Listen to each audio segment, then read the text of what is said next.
Welcome back everyone to yet again another video, and well, we're wearing all white today. I know this looks kind of strange, but we are wearing all white today. We got my All-Star East jersey, I think, and then I got my Flyers Cup hat, which is like a tournament for hockey that's local to me.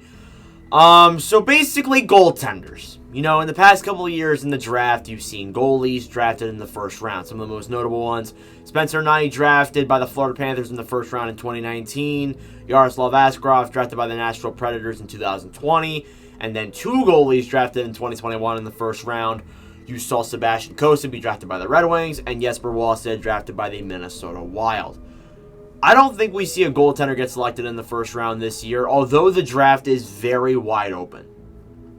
I wouldn't be entirely too surprised if there was a player that was drafted, if there was a goalie that was drafted in the first round, but I don't think it happens. I think that the goalie market isn't as strong as it's been in previous years, because obviously when you look at those four goalies, you can say, well, they all had very good potential and very good upside heading into the draft, so obviously they're going to get taken in the first round.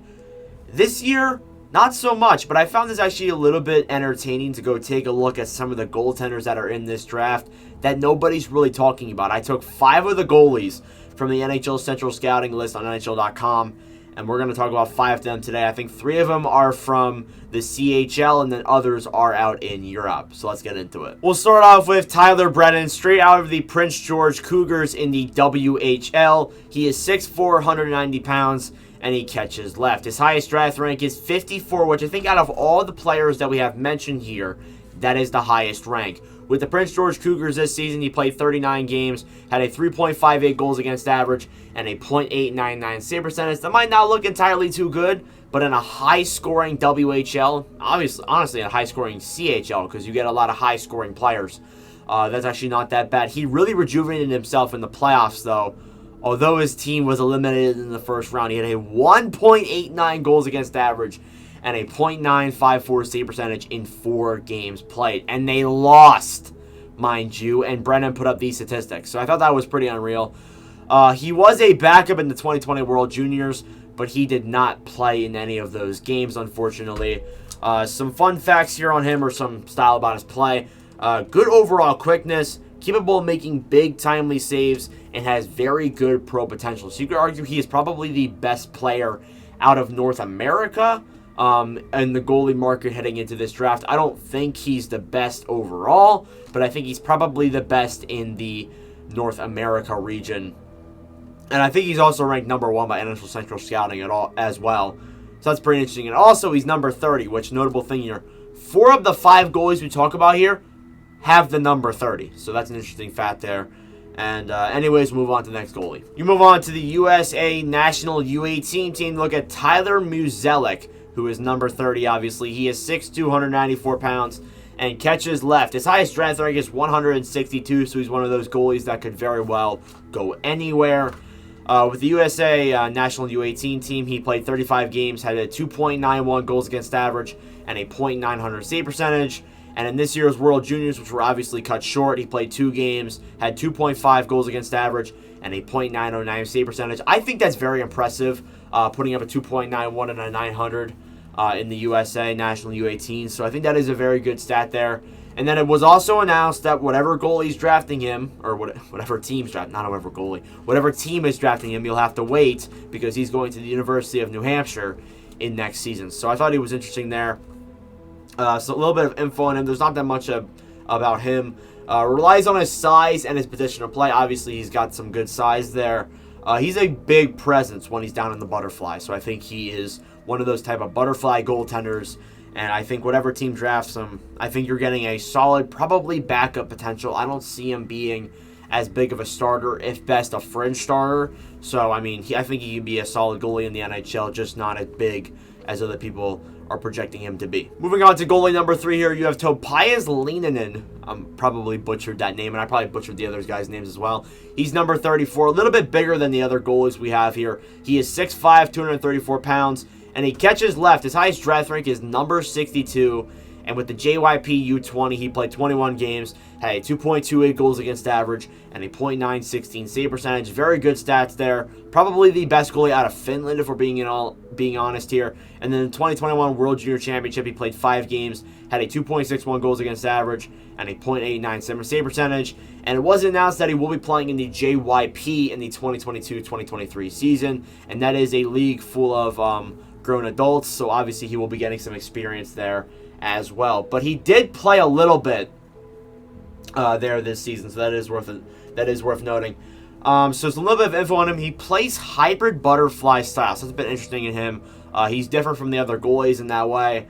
He has good instincts and a quick glove, which obviously will definitely affect his pro career if he makes it to the NHL. I think the quick glove will definitely help that. We saw last night, especially, or 2 nights ago when this video uploads, Darcy Kemper playing some of the best hockey I've seen, making really big glove saves. I mean, he let in a weak goal against Jan Rutta, but, you know, a quick glove is very important. I think that is a benefit towards Leonin. And then also, he was at the Devils scouting combine, so you got to kind of look at that. The Devils are looking for a goaltender, and they probably would be one of the teams that out of all these goalies could be the most interested in selecting a goalie in this year's draft. Moving on back to the WHL in Mason Bupid. I'm pretty sure I said that right. He is 6'5", 185 pounds, and catches left. His highest draft rank is 160. With the Spokane Chiefs this season, he played 49 games, had a 3.63 goals against average, and a .893 save percentage. In the playoffs, he had 2 games played, 6.86 goals against average, and a .846 save percentage. That's pretty brutal there when it comes to the playoffs. And he has not played internationally, so that's one of the things to note about him.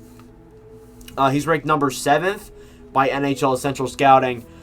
And he also is a strong skater and can read plays very well. So he is one of those guys who has a lot of hockey IQ compared to the other goalies in this draft. And I think that is a benefit towards him. I think he's definitely going to probably go, if he's going to get selected, he's probably going to be a late 6th, early 7th round pick. I don't expect him to be that big of an impact of whatever team he goes to. Probably not the best goalie. But again, I forgot to mention this at the beginning. Goaltenders are really hard to predict. I could be saying that, oh yeah, Tyler Muzelek will be a starter. He could not even make the NHL.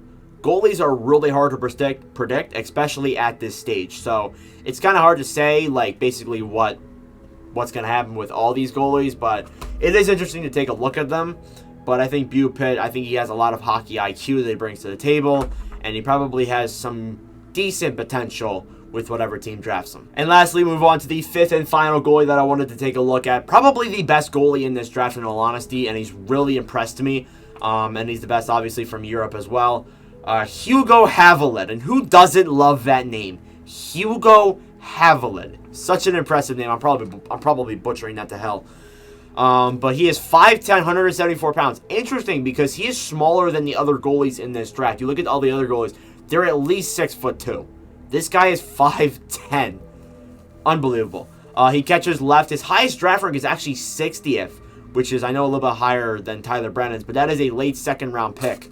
And with the Linkoping HCJ20 team, I'm probably butchering that to hell, 28 games played, 1.82 goals against average, and a .920 save percentage. That's crazy. That is so significant. In 28 games, you put up a 1.8 goals against average.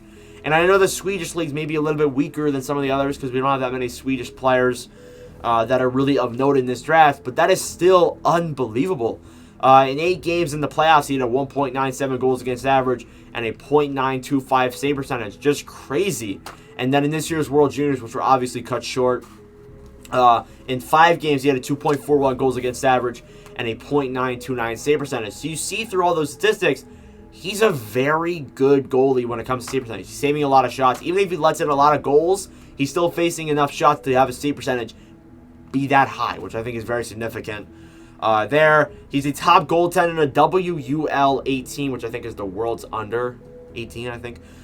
He is the father of Nicholas Havilland, who played 9 seasons with Anaheim, Atlanta, and New Jersey. And he's the brother of Matthias Havilland, who is ranked number 19th by NHL Central Scouting and is probably going to be a first-round pick, potentially. We'll definitely keep a lookout for him.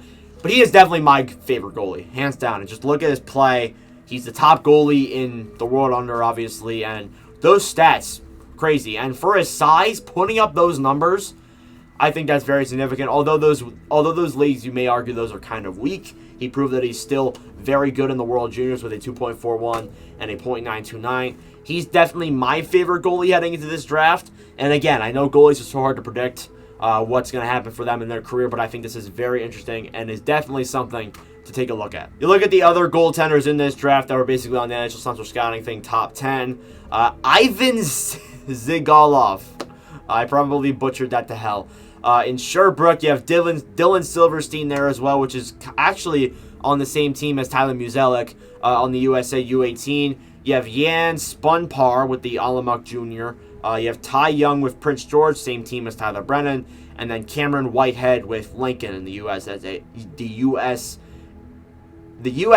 What am I saying? United States Hockey League. Okay, anyways, so those are all the goalies that are available. Most of them are from the QMJHL.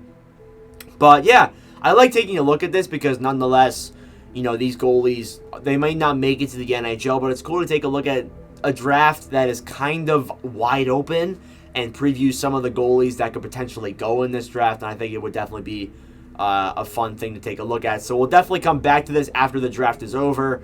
Once the draft concludes, I would like to preview some younger players and some players you didn't get to talk about. Obviously, the preview schedule's up there, but Joaquin Kamel I want to talk about. Obviously, Hugo's brother I'll probably talk about as well. Just some interesting guys there, and then I also have to talk about the Jack Hughes that is in this draft because it makes so much sense. But anyways, guys, that'll do it for me in this video. Thank y'all very much for watching for Sports Late. I really do appreciate it. When this video comes out, I will be going live for Game 6 between the Colorado Avalanche and the Tampa Bay Lightning. Who knows? We could see a Stanley Cup winner tonight. But anyways, thank y'all very much for watching for Sports Late. And I will see you guys in the next video. Adios.